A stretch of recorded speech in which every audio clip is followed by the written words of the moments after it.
Consortium pour la recherche économique et sociale et la Direction générale des politiques publiques et économiques du ministère de l'économie, des finances et du plan sont honorés de vous accueillir à la deuxième édition du Forum économique, du Forum de la recherche économique et sociale. Je vous prie d'accueillir, mesdames, messieurs, le mot de bienvenue du directeur exécutif du CRES, le professeur Abdoulaye Diagne. Cette deuxième édition se tient à un moment particulier de l'évolution économique et sociale du pays. Après plus d'une décennie de croissance fluctuant autour de 3,5% par an, l'économie se hisse à un taux de plus de 6% depuis 2015. Une question majeure que l'on se pose naturellement est celle de savoir si elle pourra se maintenir durablement à ce niveau, voire atteindre 8%, une condition nécessaire à l'accès au statut d'économie émergente. Une autre question que soulève cette performance est celle de savoir si l'avènement d'une croissance forte et durable sera bénéfique à toutes les couches de la population, notamment à travers la création d'emplois qui garantissent des revenus décents aux actifs qui les occupent, si elle entraînera une réduction significative des inégalités économiques et un recul rapide de la pauvreté qui sont devenues des conditions nécessaires au maintien et au raffermissement de la cohésion sociale et même de la sécurité nationale. Une autre particularité de cette deuxième édition du Forum réside dans le fait qu'il se tient dans le cadre du plan Sénégal émergent qui en est à sa troisième année de mise en œuvre. Une durée certes trop courte pour en évaluer tous les impacts, mais suffisante pour observer les premières tendances, identifier les ajustements à opérer les 2 prochaines années qui restent de la première phase et préparer la deuxième phase d'un plan qui devrait monter en régime. Monsieur le ministre, Mesdames, Messieurs, le contexte que nous venons d'évoquer justifie amplement que la deuxième édition du Forum sur les résultats de la recherche économique et sociale ait pour thème principal le PSE face au défi de la croissance inclusive. Ce thème offre l'opportunité d'instaurer un débat serein autour des performances du PSE et les marges de progrès de l'économie sénégalaise, un débat entre décideurs publics, privés, membres de la société civile, partenaires techniques et financiers et chercheurs. En vérité, la deuxième édition prolonge et élargit à tous les acteurs de l'économie sénégalaise et de la sphère sociale le dialogue fructueux entre la Direction générale de la planification et des politiques économiques et les chercheurs économistes, dialogue qui s'est noué sous l'impulsion du ministre de l'économie, des finances et du plan.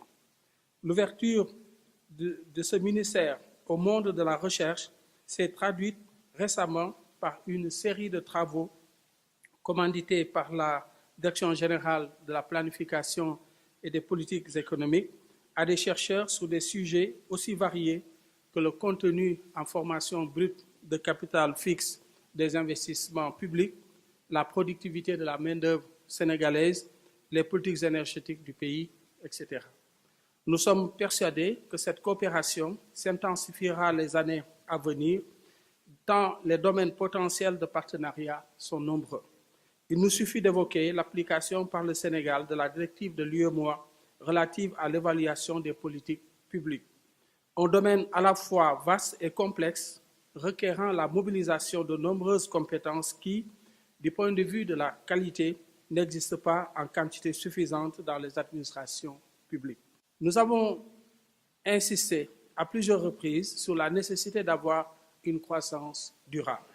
Mais pour que la croissance de l'économie sénégalaise le soit, elle doit être résiliente au changement climatique, dont les effets de plus en plus violents se font sentir dans notre pays depuis de nombreuses années. Sans cette résilience, l'agriculture ne pourra pas tirer la croissance économique et la maintenir à un niveau. Mais les changements climatiques concernent aussi les populations urbaines, comme en témoignent les inondations récurrentes auxquelles les populations des banlieues des communes de Dakar sont victimes depuis le retour des pluies en 2005. Le forum sera un moment fort pour une évaluation des performances des programmes publics de lutte contre les inondations, des perspectives officielles de cette lutte, mais aussi un moment fort pour un partage d'une approche vivre avec l'eau que le CRES, 10 communes des banlieues de Dakar et le ministère du Renouveau urbain expérimentent avec l'appui de la coopération britannique. Monsieur le ministre en charge du PSE, veuillez transmettre nos remerciements à Monsieur le Premier ministre qui a tout mis en œuvre pour la réussite de cette cérémonie d'ouverture.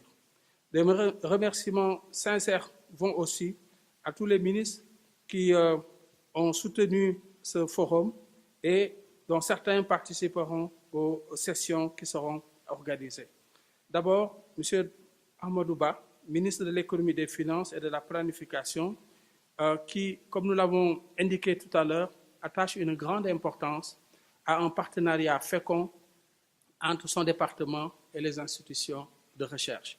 Nous voudrions le remercier aussi pour le soutien constant qu'il apporte à la création à Dakar d'un institut de l'Université des Nations Unies.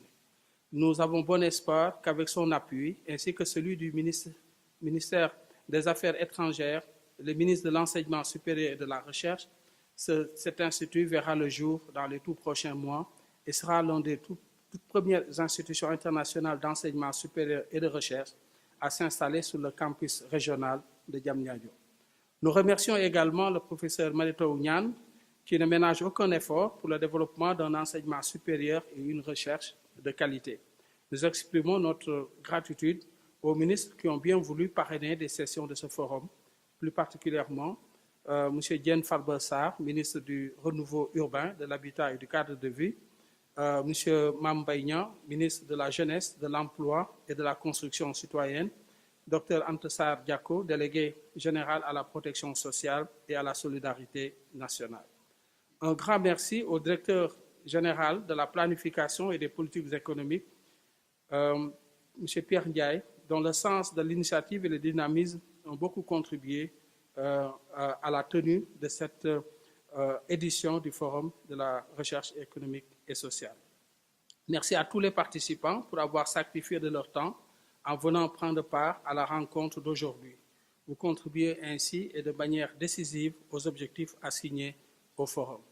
Merci également à l'initiative Think Tank et au CRDI pour leur soutien constant aux activités du CRES, ainsi qu'au programme de recherche non pour qui regroupe une vingtaine de centres de recherche d'Afrique, d'Amérique latine, d'Asie et d'Europe, ainsi qu'à la coopération britannique à travers le DFID, dont le programme PRACED soutient cette deuxième édition du Forum. Je vous remercie de votre attention. Le thème retenu cette année, le plan Sénégal émergent face aux défis de la croissance inclusive, reste d'une extrême opportunité pour plusieurs raisons. D'abord parce que le plan Sénégal émergent constitue le cadre référentiel macroéconomique du pays.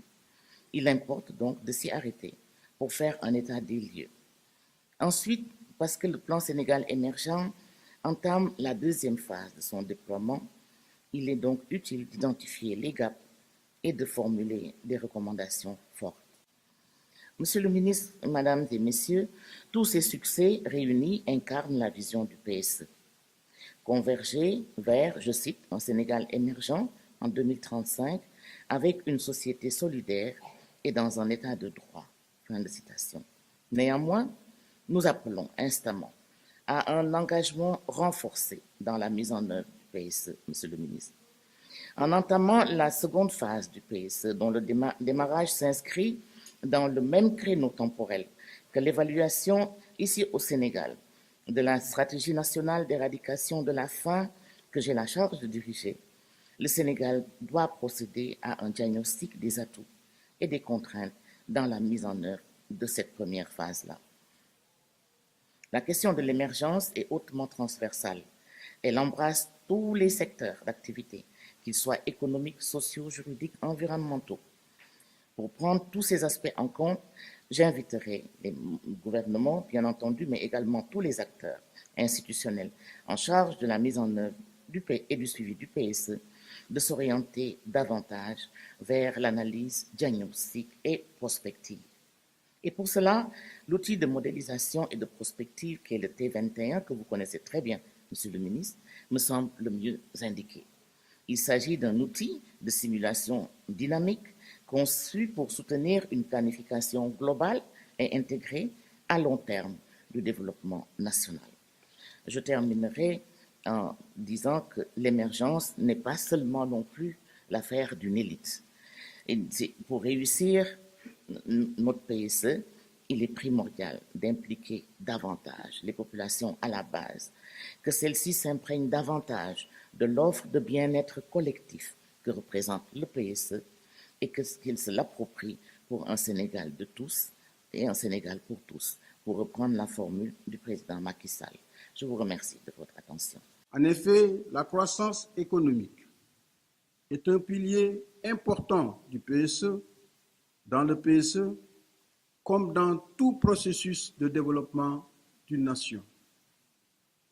Sans une croissance forte et soutenable, il sera difficile, voire impossible, d'avoir un développement durable, de combattre les inégalités et de réduire fortement la pauvreté. L'Afrique subsaharienne, dans son ensemble, a enregistré un taux de croissance de 3,4% en 2015, alors que le Sénégal a réalisé une croissance de 6,5%, soit bien au-dessus de la moyenne des pays d'Afrique au sud du Sahara. Cette performance montre la bonne santé de notre économie et notre challenge est de maintenir le cap pour que la croissance se reflète davantage dans la création d'emplois, la réduction de la pauvreté et des inégalités. D'où l'importance que le gouvernement continue d'accorder à la redistribution des fruits de la croissance à travers des politiques de protection sociale telles que les bourses de sécurité familiale, la couverture maladie universelle, mais aussi le programme d'urgence de développement communautaire, le PUDC, des programmes de création d'emplois pour les jeunes, la formation professionnelle, programmes qui figurent en bonne place dans le PSE. À travers le PSE, nous voulons consolider les moteurs traditionnels de la croissance, que sont les télécommunications et les services financiers, et développer de nouveaux moteurs autour de l'agriculture et de l'agrobusiness, de l'habitat social, des mines et du tourisme. Le plan d'action prioritaire, le PAP, met en cohérence les axes stratégiques, les objectifs, les lignes d'action et projets et programmes sur une première phase quinquennale de 5 ans, soit de 2014 à 2018. Le début de mise en œuvre du PSE est satisfaisant, comme en atteste le taux de croissance élevé en 2015 et 2016, dans un contexte de faible inflation et de réduction des déficits budgétaires et extérieurs. Le gouvernement a poursuivi la rationalisation des dépenses de consommation publique afin de favoriser l'investissement en capital humain et en infrastructures. Sur un autre registre, les efforts de rationalisation des dépenses de personnel et de fonctionnement, ainsi que d'amélioration de la qualité de la dépense publique et de réduction des déficits, nous ont permis de retrouver un rythme de consolidation des finances publiques comptables avec plus de croissance. L'objectif de déficit budgétaire de 4,2% du PIB a été respecté en 2016 et ce déficit public suivra une tendance baissière à la faveur de nouvelles mesures qui vont accompagner la maîtrise de la masse salariale. Sur le plan des réformes structurelles, le gouvernement a érigé en priorité l'amélioration de l'environnement des affaires et le soutien aux entreprises en difficulté. Par ailleurs, il est utile de noter que les belles performances enregistrées dans la gestion des finances publiques ainsi que dans la mise en œuvre de réformes économiques, financières et structurelles nous ont valu la conclusion favorable par le Conseil d'administration du Fonds monétaire international de toutes les revues du programme économique et financier du gouvernement du Sénégal, appuyé par l'instrument de soutien à la politique économique ISPE. Avec l'appui du FMI, nous poursuivons les réformes visant la restauration des marges de manœuvre budgétaires, le renforcement de la gestion des finances publiques et l'amélioration de l'environnement des affaires. J'exhorte les participants à discuter du modèle de gestion des inondations par les acteurs locaux qui va être mis en œuvre dans une dizaine de banlieues de Dakar par le projet Vivre avec l'eau, mis en œuvre par le CRES avec l'appui technique du ministère du Renouveau urbain et du cadre de vie et le soutien financier de la coopération britannique. Mesdames et messieurs, le PSE, dès son démarrage, a accordé une grande importance à la création d'une véritable économie du savoir, fondée sur le développement de l'éducation et la formation professionnelle, sur la recherche fondamentale et appliquée.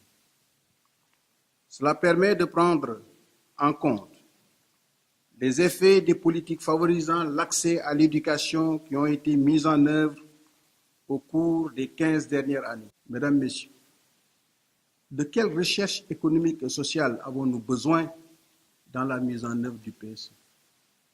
L'État a besoin d'une expertise technique objective. En effet, les actions publiques ont besoin d'être évaluées et appréciées sur la base de méthodes scientifiques dont vous, les chercheurs, vous appréciez mieux que quiconque les avantages et les limites. Les chercheurs de l'administration doivent renforcer leurs liens, même si certaines études économiques montrent que les pays les plus riches, dits proches de la frontière technologique, qui adoptent un comportement d'innovation et de créativité en favorisant l'enseignement supérieur, et que les pays les moins développés, eux, adoptent un comportement de rattrapage et d'imitation en finançant davantage les niveaux primaires et secondaires. Le Sénégal s'inscrit résolument vers un enseignement supérieur performant, apte à accélérer la vitesse de propagation de l'innovation. Pour terminer, je voudrais réitérer mes chaleureuses félicitations au ministre de l'Économie, des Finances et du Plan, mon collègue Amadou Ba, et au Consortium pour la recherche économique et sociale, initiateur de cette rencontre. Je souhaite que leur partenariat s'intensifie au cours des prochaines années. Je demeure persuadé que tous les participants poseront au cours de ces 2 derniers jours de travaux les actes qui feront de ce forum une manifestation scientifique de haut niveau qui les réunira régulièrement les prochaines années. En attendant avec impatience les résultats de vos échanges qui seront portés à l'attention de Son Excellence le Président de la République, je déclare ouverte la 2e édition du Forum annuel de la recherche économique et sociale. Je vous remercie de votre attention.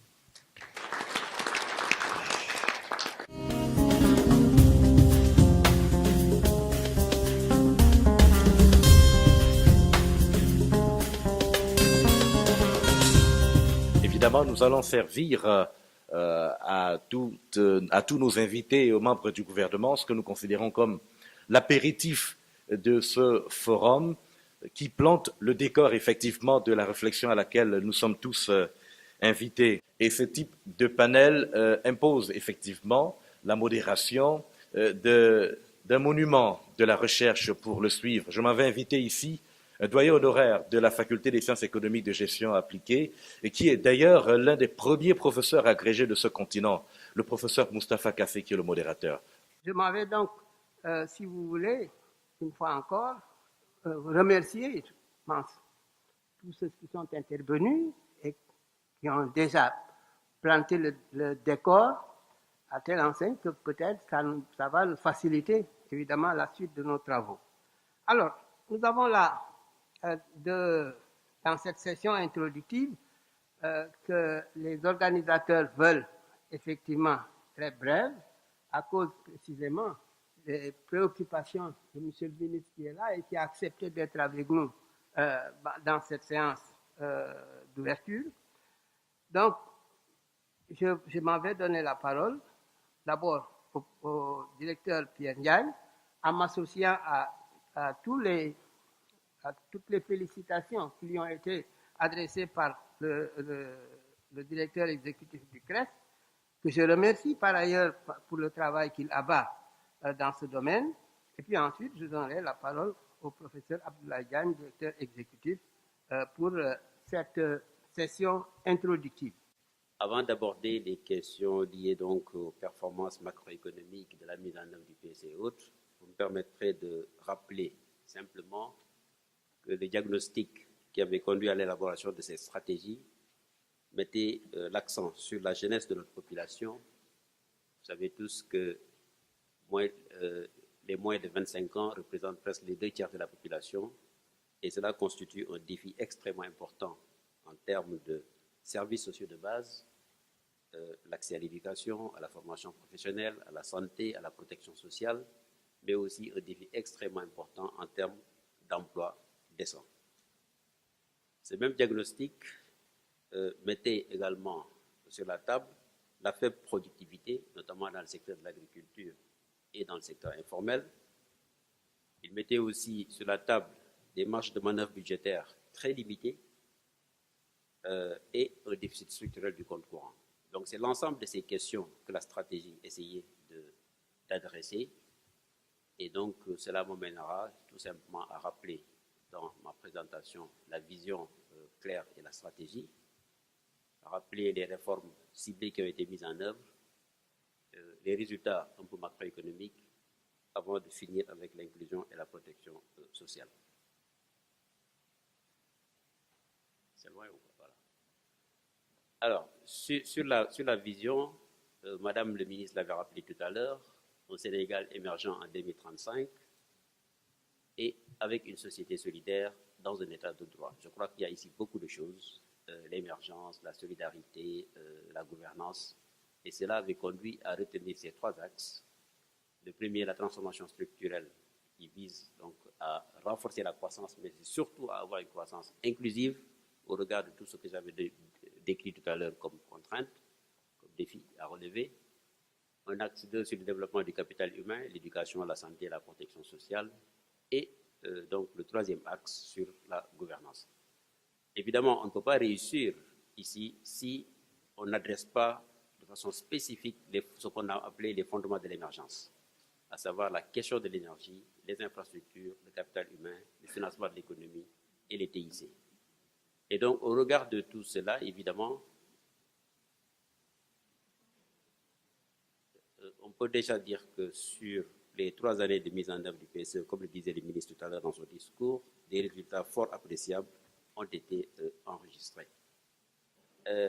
Mais ici, les résultats, parce que le PSE, évidemment, contient un bloc de réformes, un bloc de projets, mais les réformes, moi je suis partisan des réformes, elles sont extrêmement importantes parce que c'est elles qui permettent de libérer le potentiel de croissance, de créer un environnement favorable pour le développement du secteur privé, qui est le seul créateur de richesses, en tout cas dans la durée.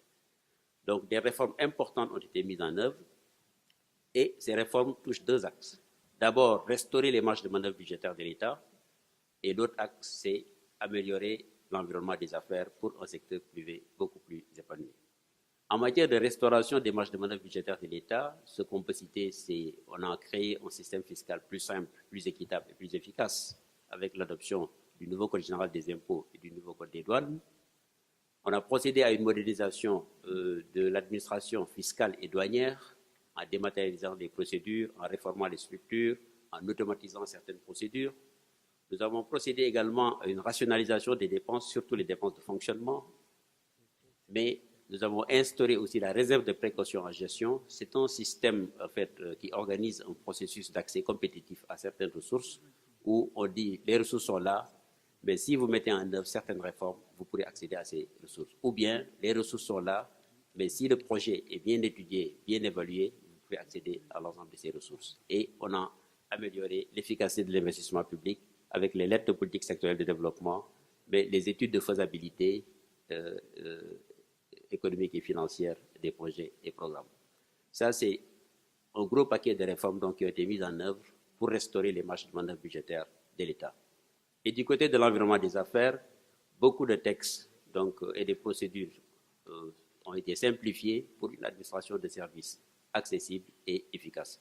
Je vais passer peut-être très rapidement là-dessus. Il y a tout un ensemble d'actions qui ont été prises à ce niveau-là. Les guichets uniques pour faciliter le raccordement, etc. Il y a aussi des réformes structurelles et sectorielles pour un gain de compétitivité des facteurs. Et donc, il y a toujours cette histoire des codes, le système de facturation des conteneurs, un paquet de mesures dans le secteur du tourisme. Vous vous rappelez très bien de toutes les mesures qui ont été prises, la généralisation de la TVA, la suppression de certaines taxes, etc., pour relancer le secteur du tourisme. Il y a eu également des réformes sectorielles au niveau de l'agriculture, de la formation professionnelle, de l'hydraulique, du financement, etc. Je vois ici certaines personnes qui pourraient éventuellement revenir sur toutes ces questions. Dans le domaine de l'électricité, des efforts particuliers ont été menés et je crois que toutes les coupures qu'on connaissait de par le passé sont maintenant derrière nous. Le défi réel qui reste dans le secteur de l'électricité, c'est réduire le coût et je crois qu'une première action a été menée dans ce sens en début d'année avec une baisse du tarif de l'électricité de 10%. Donc ça m'amène maintenant directement, pour rester dans les 10 minutes qui m'ont été allouées, à passer en revue très rapidement les résultats obtenus au plan macroéconomique. Là, vous voyez la croissance, l'historique de notre croissance. Généralement, si on avait tracé une barre de 6%, vous allez voir que pratiquement depuis 30 ans, nous sommes sortis avec un taux de croissance de 6% seulement 6 fois. Mais surtout, ce qui est important dans la partie verte, vous voyez qu'en 2015, le ministre l'a dit tout à l'heure, nous avions une croissance de 6,5% et 2016, les premières estimations indiquent une croissance de 6,7%. Alors, ce qui est important ici à relever, c'est le fait que sur 2 années consécutives, qu'on puisse rester à ce niveau de croissance. C'est extrêmement important parce qu'on ne l'a jamais connu sur les 40 dernières années. Et quand on a fait la croissance de 2015, naturellement, beaucoup penser que c'est une croissance conjoncturelle. C'est tout à fait normal. Quand on a l'habitude de connaître des croissances en dents de scie, c'est tout à fait logique. Mais je pense que, et nous on le répète tous les jours, tous les efforts doivent être maintenus pour qu'en 2017 également, on reste sur ce palier de croissance. C'est ce qui commencera à indiquer que peut-être nous avons changé de palier de croissance. Et c'est ça, comme disait également le ministre tout à l'heure, c'est ça qui nous permettra véritablement d'atteindre l'émergence en restant sur un niveau de croissance relativement soutenu. Du point de vue des finances publiques, le premier graphique que vous voyez en haut à gauche retrace l'évolution de la mobilisation des ressources. Vous savez que maintenant, la stratégie du gouvernement, c'est d'abord et avant tout de compter sur ses propres forces. Et en conséquence, il faut renforcer la mobilisation des ressources. Je crois que quand je disais tout à l'heure simplification des codes et autres, répond en partie à cela. La modernisation de l'administration fiscale répond à cela. Et effectivement, la courbe sur le taux de pression fiscale que vous voyez en bas à droite montre qu'il y a eu des efforts extrêmement importants qui ont été menés en matière de recouvrement des recettes. Mais il faut poursuivre dans ce sens parce que c'est la mobilisation de ces ressources qui permettra à l'État de prendre en charge les besoins extrêmement importants dans le domaine de la santé, les infrastructures, l'éducation, etc. Donc, des efforts importants ont été notés dans le domaine de la mobilisation des ressources, couplés avec la rationalisation des dépenses et l'amélioration de la qualité de la dépense publique. Et tout cela a eu un impact naturellement sur la croissance. Alors, cet effort combiné, accroître les recettes, rationaliser les dépenses, a permis effectivement de réduire significativement les déficits budgétaires qui, vous voyez bien, avaient été fortement creusé en 2011 pour atteindre 6,7% du PIB. Et maintenant, nous sommes à 4,2% en 2016. Et l'objectif, c'est de poursuivre cet assainissement pour atteindre la barre des 3% à l'horizon 2019, qui est l'horizon de convergence fixé au niveau de l'UEMOA. Ensuite, l'endettement, effectivement, c'est souvent le thème qui est le plus débattu. Actuellement, on voit bien que effectivement la dette augmente rapidement pour atteindre 57% en 2015, mais toutes les analyses de soutenabilité de la dette montrent qu'elle est encore soutenable, elle est encore viable et que le Sénégal reste un pays à risque de surendettement faible. Et donc, toute la stratégie au niveau du ministère de l'économie et des finances, c'est de bien surveiller cet indicateur pour qu'on puisse garder cette notation, garder cette soutenabilité de la dette. Quand vous regardez ici, vous voyez que toute la stratégie, le graphique qui est à droite, en bas à droite, sur la dette intérieure, vous voyez comment on a réussi à baisser à la fois les taux, parce qu'on a modifié, on a fait le reprofilage de la dette en mettant l'accent sur les titres à plus long terme, plutôt que les titres à court terme. Évidemment, quand vous regardez la décomposition de la dette extérieure, vous allez voir que la dette des marchés prend un peu, augmente un tout petit peu, parce que de plus en plus, effectivement, nous allons sur les marchés internationaux pour pouvoir financer une bonne partie de nos investissements. Au niveau du décompte extérieur, vous voyez aussi le graphique qui est en bas retrace l'évolution du compte courant de la balance des paiements, qui était fortement creusé autour des années 2010, etc. C'était normal avec la crise pétrolière, la crise financière, etc. Mais aujourd'hui, avec l'évolution des exportations à la hausse et la baisse significative des importations qui profitent évidemment d'un environnement international favorable, certes, mais aussi de la forte progression de certaines productions comme le riz, l'oignon, la pomme de terre, etc., qui ont permis de réduire certaines importations dans ces filières alimentaires, a permis aussi de réduire significativement les déficits du compte courant, qui aujourd'hui est autour de 6% du PIB. Et toujours, les envois de fonds des travailleurs continuent à progresser. C'est la courbe qui est à droite, en haut à droite, continue à progresser, ce qui a permis également d'atténuer le déficit du compte courant. Et à la courbe à gauche, effectivement, c'est ce que je disais tout à l'heure, les exportations en bleu progressent et au même moment, les importations en rouge baissent, ce qui améliore le déficit du compte commercial. Toujours sur les investissements directs étrangers, ici, vous voyez bien que les investissements directs étrangers augmentent et ça, c'est le reflet de tous les efforts qui ont été faits en matière d'amélioration de l'environnement des affaires.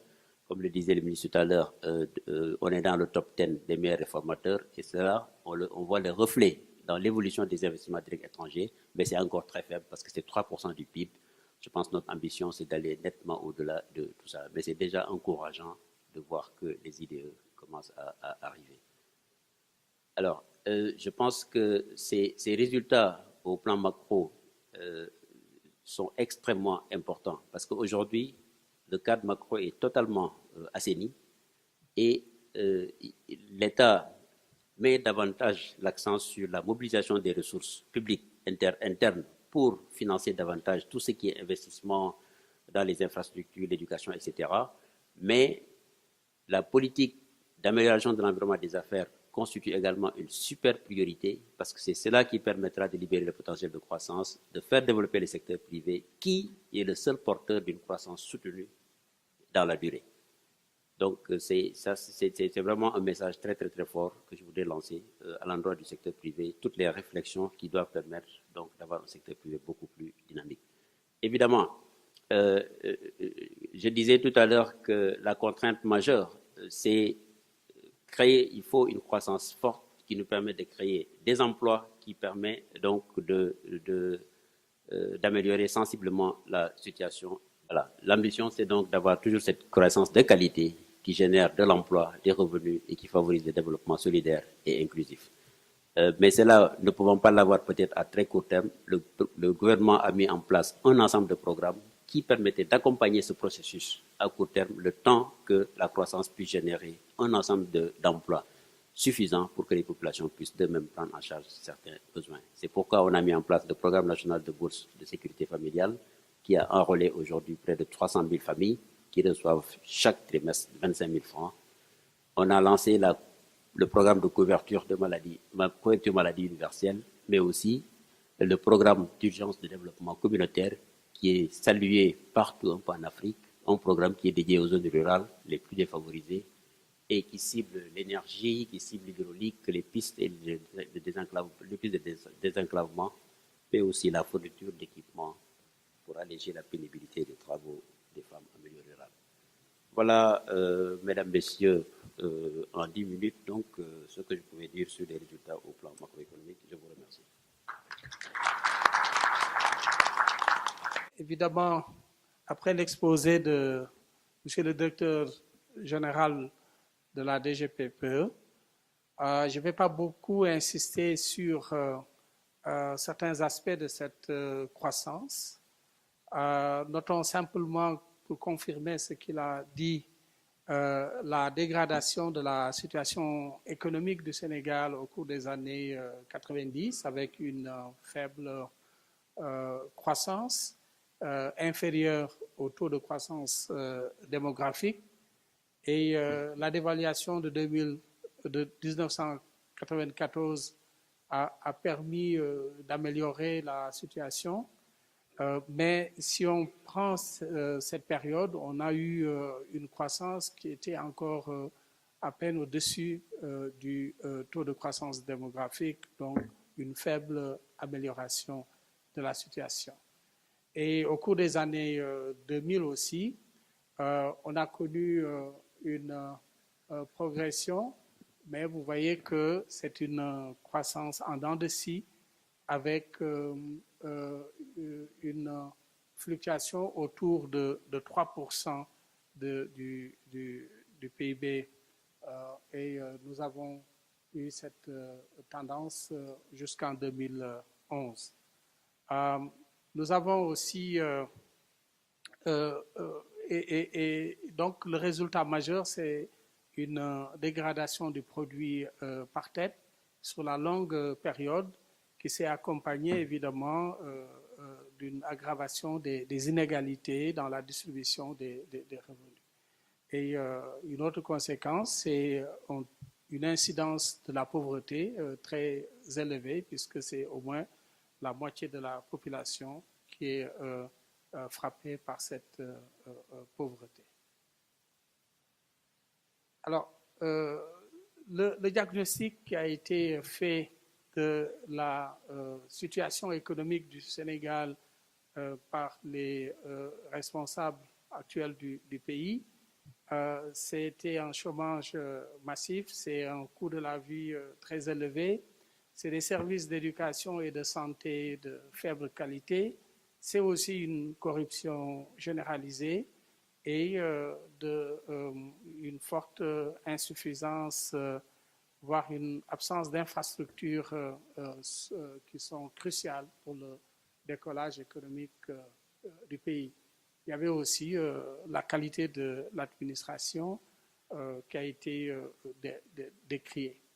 Et comme Pierre l'a rappelé tout à l'heure, on a eu donc une situation d'ensemble qui était peu reluisante. Et nous avons une réponse qui a été le PSE. Bien sûr, plusieurs objectifs, mais moi je retiendrai ici essentiellement l'objectif de lever les obstacles, les obstacles structurels à la croissance et aussi faciliter l'initiative privée, ce qui est fondamental pour la création de richesses. Et théoriquement, le PSE bénéficie de conditions favorables pour son succès. Nous avons un fort soutien politique et financier de la communauté internationale. Nous avons aussi la stabilité politique, nous avons aussi une forte baisse du prix du pétrole. On peut aussi ajouter des produits alimentaires.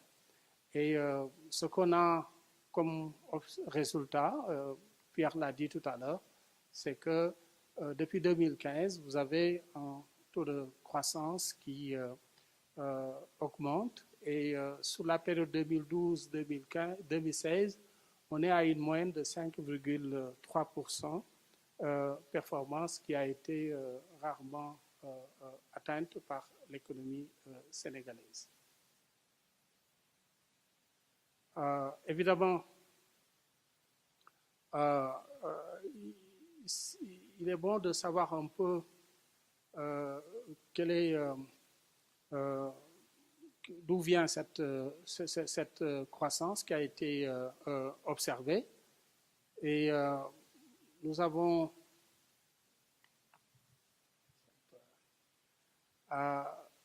plusieurs sources qu'on peut mettre en évidence. D'abord, si nous approchons le problème par les facteurs de production, par les facteurs de production, on voit que c'est les investissements et l'accroissement de la quantité de main-d'œuvre utilisée qui ont été les deux principales sources de cette croissance. Et nous avons aussi, en ce qui concerne la productivité globale des facteurs, on n'a pas constaté un changement significatif. On n'a pas constaté aussi une réallocation des ressources vers, par exemple, les branches d'activité qui sont les plus dynamiques. Et donc, c'est une croissance tirée par les investissements et tirée aussi par l'augmentation de la quantité de travail utilisé.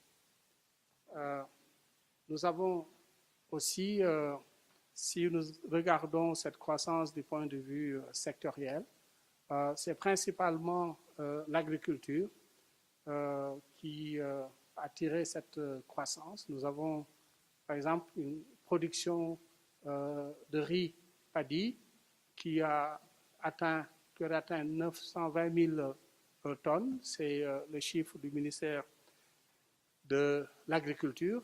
Mais on a aussi d'autres estimations qui donnent des chiffres nettement plus faibles, comme par exemple une estimation de la Banque de France reprise par le CDE dans son document récent sur l'économie sénégalaise, qui estime à 436 000 tonnes la production de riz paddy, ce qui veut dire qu'il y a peut-être nécessité, urgence, de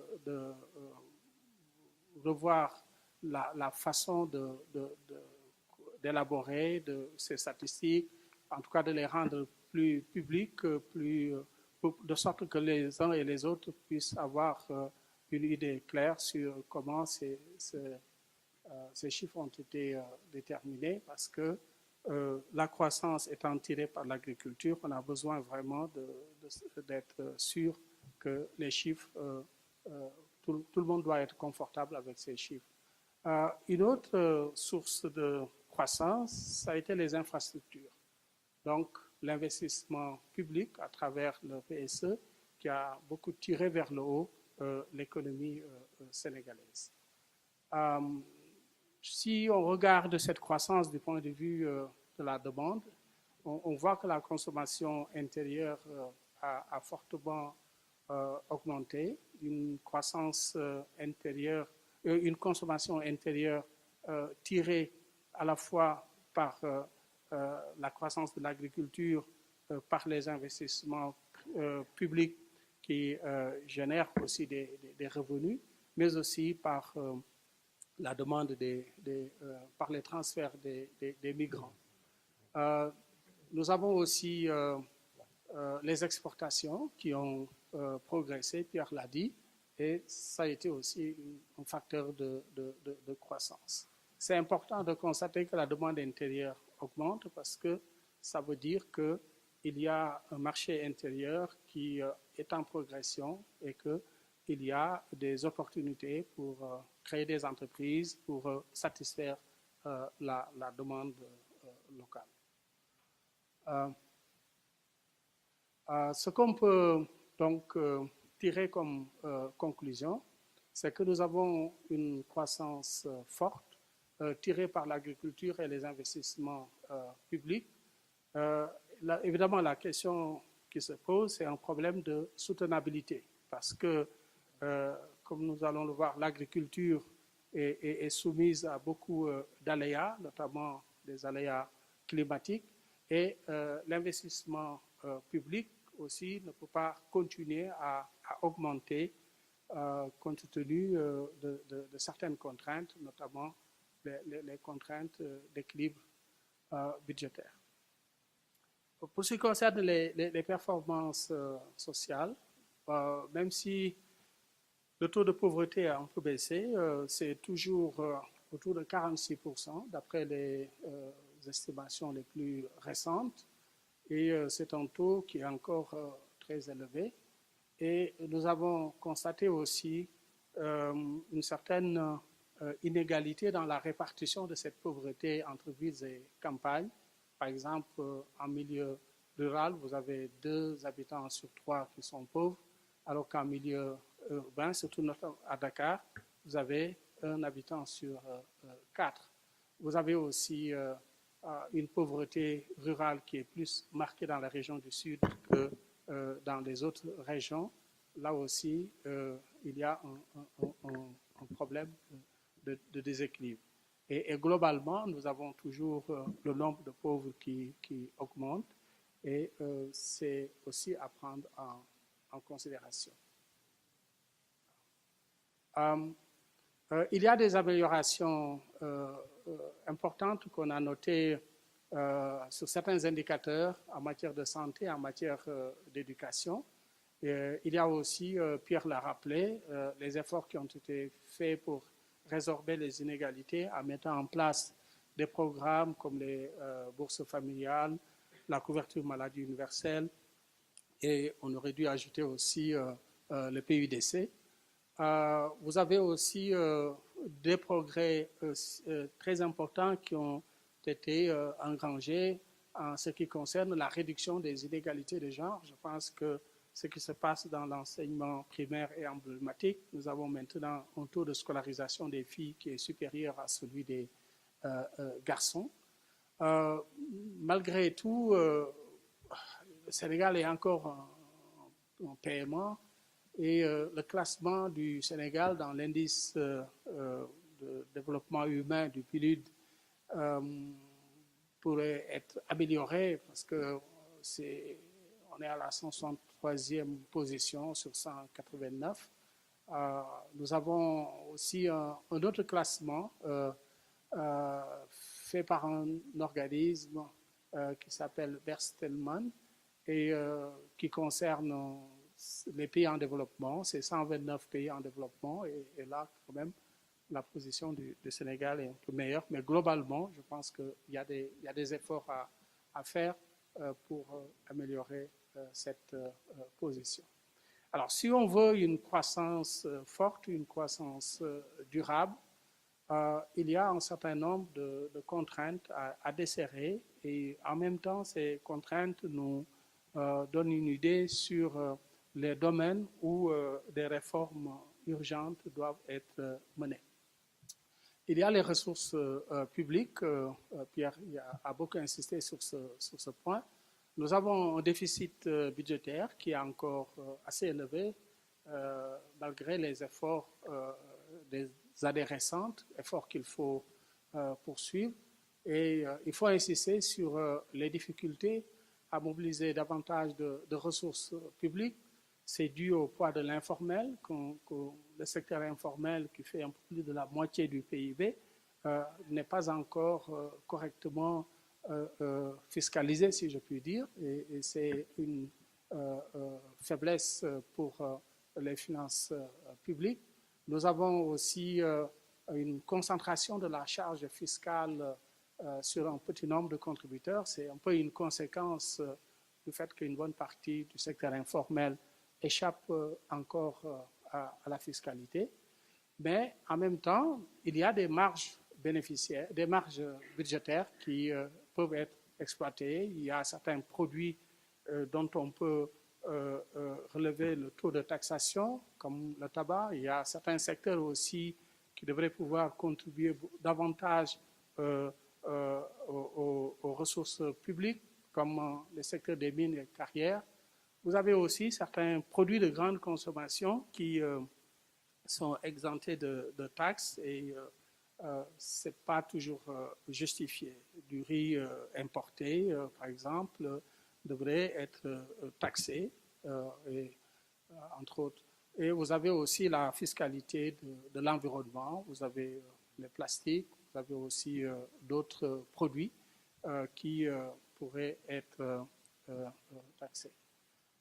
Donc, nous avons aussi les ressources publiques qui aussi sont contraintes par le service de la dette qui tend à croître quand même. Et aussi, il y a la part des salaires dans les dépenses publiques qui est encore élevée. Et il faudrait que l'on gère ces deux types de dépenses de manière à libérer davantage de ressources pour les investissements publics qui sont prévus dans le PS.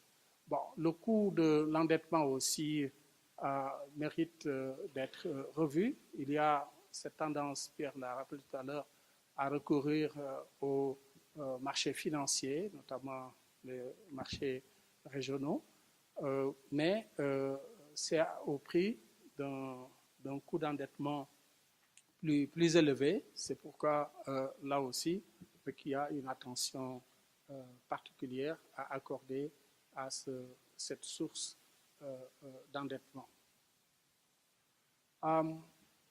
Un autre domaine où une réforme est nécessaire, c'est la compétitivité.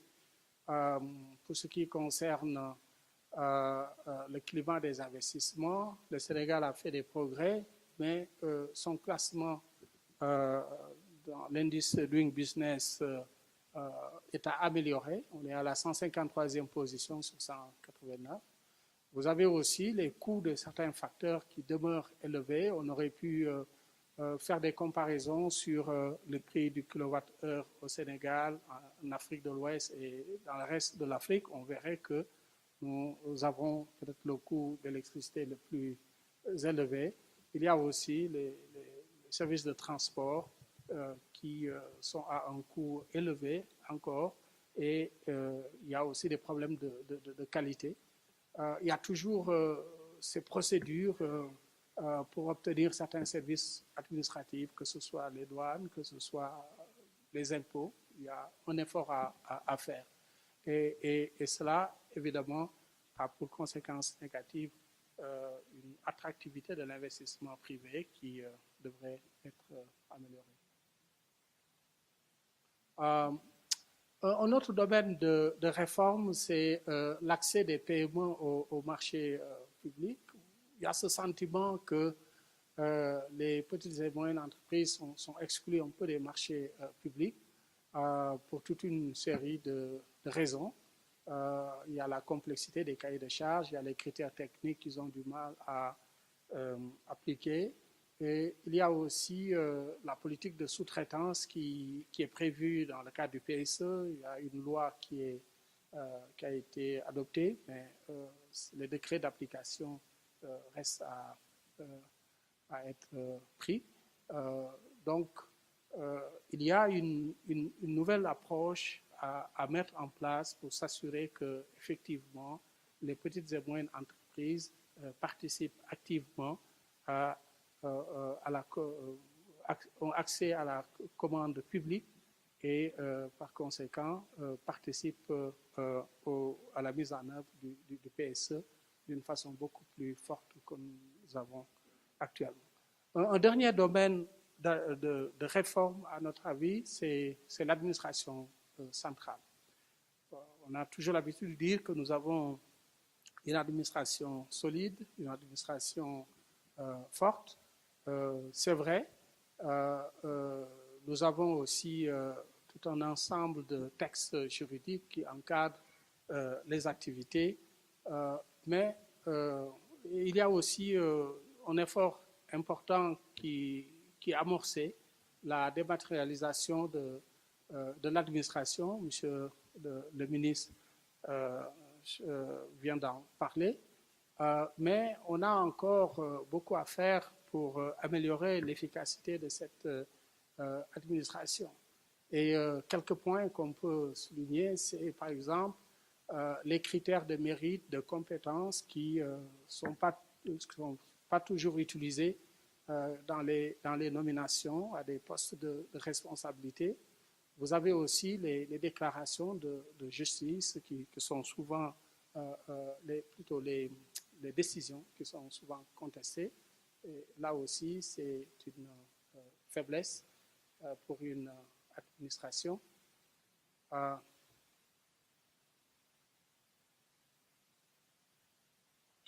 Vous avez aussi les procédures des finances publiques qui devraient être revues. Il y a beaucoup d'efforts mis sur tout le processus avant le décaissement des ressources. On a tout un arsenal sur, par exemple, la passation des marchés, mais une fois que les ressources sont décaissées, qu'est-ce qu'on en fait? Là, il y a une faiblesse assez importante. Il y a un travail qu'on avait fait sur la gouvernance financière et on avait constaté que c'est ce qui se passe une fois que le marché est approuvé, une fois que les ressources sont décaissées. C'est un peu, il y a un certain vide qui mériterait d'être comblé. C'est parce que c'est en comblant un peu ces vides, ces lacunes, qu'on pourra s'assurer que les ressources sont effectivement utilisées comme il était prévu au moment de les décaisser. Il y a aussi évidemment les monopoles qu'on constate dans beaucoup de branches et qui empêchent une concurrence saine de se développer. Dernier domaine, c'est le système éducatif. Nous avons parlé des progrès importants qui ont été réalisés, notamment en éducation de base, mais il y a encore beaucoup à faire pour orienter le système éducatif vers la formation professionnelle, vers une offre de compétences qui soit plus en adéquation avec les besoins de l'entreprise. Et il faut surtout développer une capacité à réformer le secteur éducatif. C'est aussi un domaine crucial. Si nous voulons atteindre les objectifs du PSE, nous avons besoin d'une main-d'œuvre compétente, d'une main-d'œuvre qualifiée, d'une main-d'œuvre pas seulement très qualifiée, mais aussi moyennement, faiblement qualifiée, parce que nous avons besoin de toutes ces ressources humaines pour réaliser l'ensemble des objectifs du PSE. Voilà en gros les quelques points que nous voulions développer en disant que l'économie sénégalaise a amorcé un nouvel épisode de croissance forte, mais ces bases semblent encore fragiles parce que vous avez l'agriculture qui doit être tirée par autre chose que la pluviométrie. Vous avez aussi l'investissement public qui risque de se heurter à des contraintes budgétaires relativement fortes. Et il faut donc un ensemble de réformes pour desserrer les contraintes. Je pense que ces deux exposés vraiment nous donnent assez d'éléments sur la corbeille des discussions. D'abord, marquer une fois pour toutes que en fait la croissance atone et fluctuante que nous avons connue les précédentes années sont en train, effectivement, cette croissance est en train d'être derrière nous. Il y a une problématique précisément d'une croissance forte et tous les deux exposés ont insisté sur deux problèmes qui me semblent être les problèmes majeurs de notre économie, les transformations structurelles qu'il importe précisément de prendre au plus vite. Ces transformations permettront sans nul doute, évidemment, d'améliorer fondamentalement la productivité globale des facteurs, sans laquelle, évidemment, il n'y a pas du tout, si vous voulez, de compétition et même d'exportation. Et enfin, je pense également que les deux exposés ont peut-être sans le dire, mais ont, si vous voulez, mis l'accent sur le fait que nous pouvons être plus ambitieux. Monsieur le ministre, nous vous remercions pour cette disponibilité. C'est très rare de voir effectivement des personnalités qui ont des sollicitations aussi grandes, avoir la patience d'écouter parfois les universitaires et les techniciens, parce que nos discours sont interminables par rapport à vos sollicitations au quotidien. Alors, une fois encore, merci pour cette disponibilité. Soyez notre interprète du Premier ministre, je crois, et du Président de la République pour lui dire une fois encore la disponibilité des universitaires. Je dois vous avertir que ce sont des partenaires importants mais encombrants. Et il faut qu'ils le restent. Il faut qu'ils le restent, c'est dans leur mission précisément d'être encombrants, d'être gênants. Mais en fait, comme vous l'avez dit, ce que nous devons pouvoir garantir aux autorités publiques, c'est d'avoir un discours scientifique absolument cohérent et d'avoir des convictions fortes, de faire en quelque sorte ce que vous ne pouvez pas faire. Parce que quand on regarde les manifestations à Tambacounda, nous n'avons pas de robinet là. Les manifestations à Thionke-Essyt, on a un problème avec les... Ça, c'est votre quotidien. Nous n'avons, heureusement, on ne demandera jamais aux universitaires de venir effectivement régler justement les problèmes d'électricité qui se posent à Gandiol. Donc, une fois encore, merci Pierre, merci Monsieur le ministre, merci Monsieur le ministre des Finances, parce que il a été un artisan de tout cela. Et enfin, merci au CRES. Je crois que ce que vous faites, c'est ce que nous demandons aux universitaires de faire depuis très longtemps.